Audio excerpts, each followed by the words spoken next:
What's up? Okay, so I'm back. Whoa. Did you hear an echo? I totally hear an echo. Okay, this was... I'm just hanging out at my old place and I need better lighting or I need to fix this. Hold on. I was filming some videos because I had to run some errands, drop some stuff off up here. Basically, my old clothes. And I keep hearing, I haven't lived at this house for so long, so like the house noises are really weird to me. Oh, it's the UPS guy, no wonder. Okay, yeah, I don't know what I'm even filming. But yeah, so I was filming some videos, basically just what I've been up to lately, and I'm trying to be more consistent on YouTube. I'm not, you know, like, okay. Sorry, I was trying to angle this, my arm holder thing. I have a really embarrassing story. I don't know if I'm gonna tell it here, but let's look at pictures from my childhood. Oh yeah, I'm also having like an amazing hair day. Besides that, so when I was a kid, my parents did those old time pictures.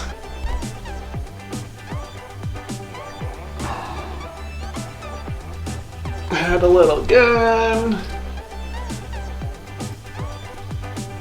Got some Jack Daniels.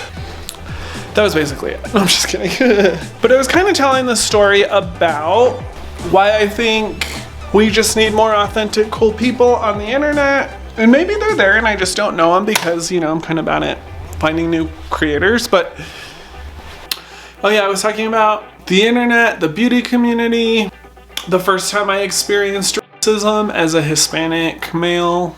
Well, yeah, I'm like 40% Native American. Oh yeah, and about 33% Spanish. So, yeah, I'm like Hispanic, but I don't know if it's important for you all to know my nationality. Anyway, I never knew that being Hispanic was a problem. Or that people weren't okay with it, which is really kind of weird. Hold on, I'm gonna adjust my setup. Yeah, so when I was probably about 9, I was in the 5th grade and I went to a pretty like diverse school, right? Like race was like not even an issue. I don't remember people talking about it, nothing, right? And then my parents had made, you know, good investments or whatever. Had made some decent money, so, oh shit.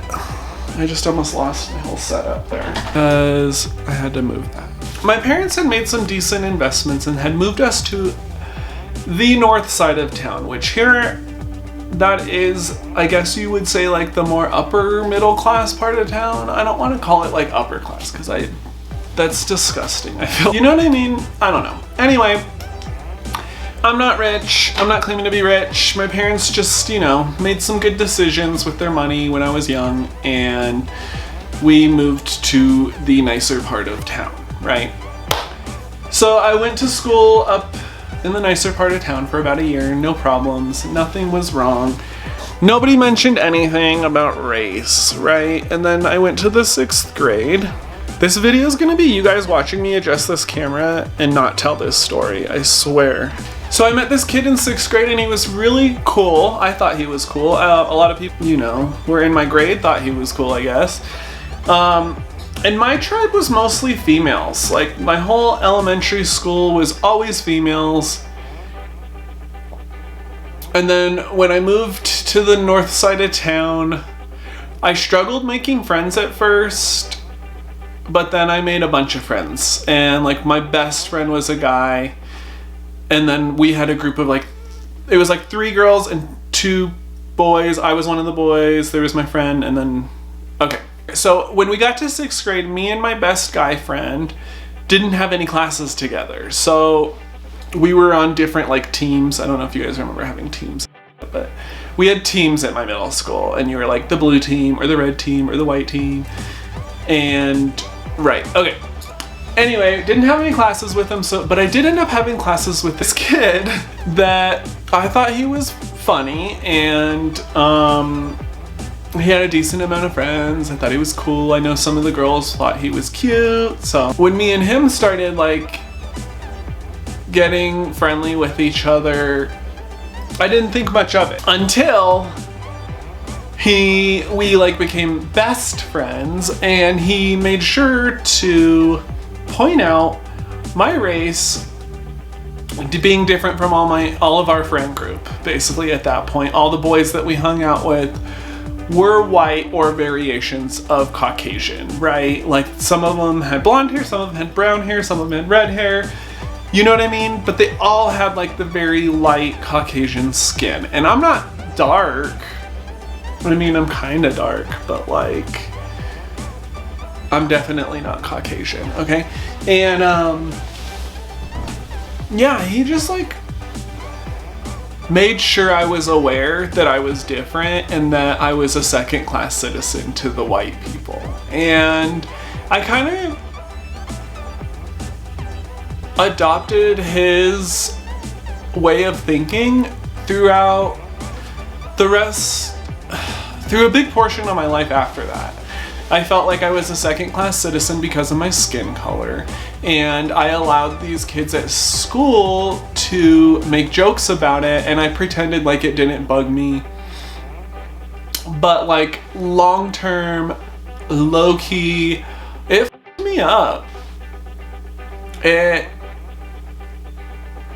sucks feeling like second best. The school I went to only had probably about like 5 Hispanic kids, 2 African American kids, you know, like maybe 1 or 2 Asian kids, and the rest were like variations of Caucasian.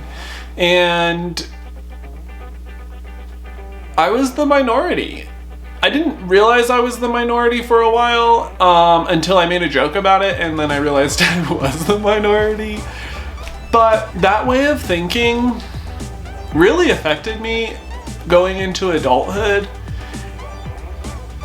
and it really made me not value my culture or my family. It really, really, really felt like I betrayed myself, which sucks when you're older and you realize that you compromised yourself to fit in, or you know, to protect yourself, I guess. It could have been armor. Maybe I just allowed it because I was the minority. Who else was gonna stick up for me? Nobody was sticking up for me. I couldn't stick up for myself.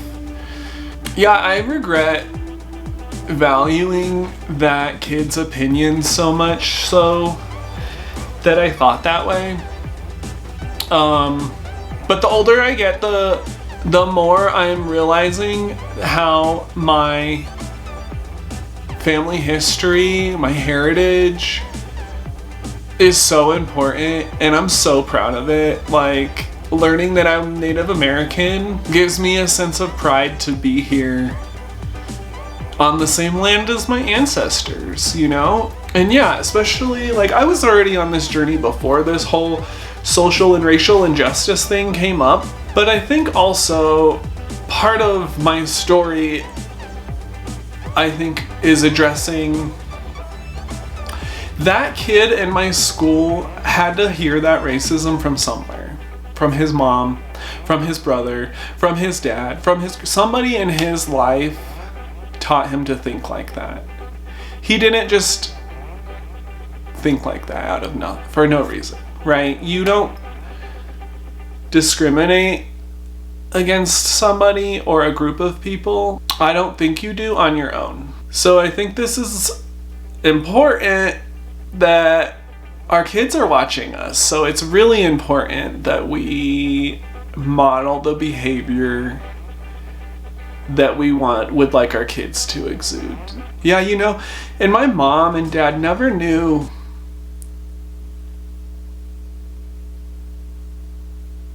that I was discriminated against for my skin color. I'm almost ashamed to tell them, you know.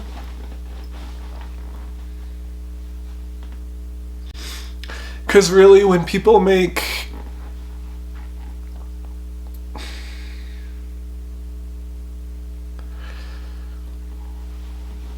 remarks about your skin color, it's really more an insult to the whole family, to the whole culture. And maybe that's their,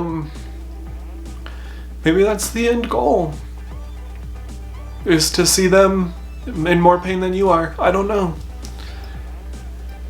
But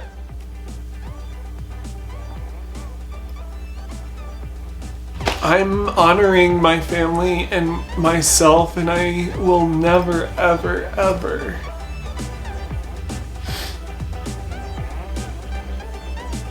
let anybody treat me like that again.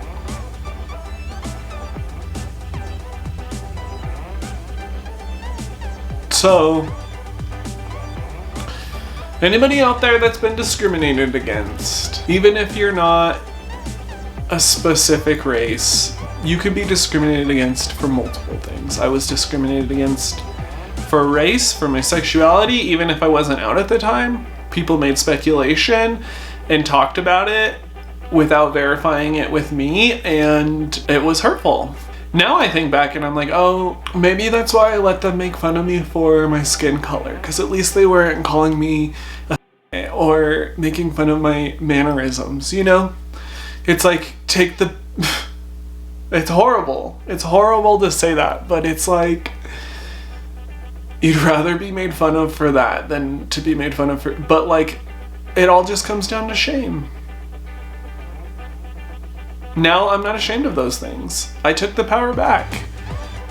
You can call me those names, but guess what? It doesn't hurt as bad anymore because I owned them. I am that, and I'm proud of it. And I don't care what you think. I don't care if a group doesn't particularly like certain aspects of me, because I'm not living my life for them. I'm living my life for me. And at the end of the day, when I die, when I'm on my deathbed, I'm not going to be worried about what other people thought of me. I'm going to be worried about how fulfilled I was with my life. And so from when I realized that earlier this year, I realized that I wasn't living my life for me.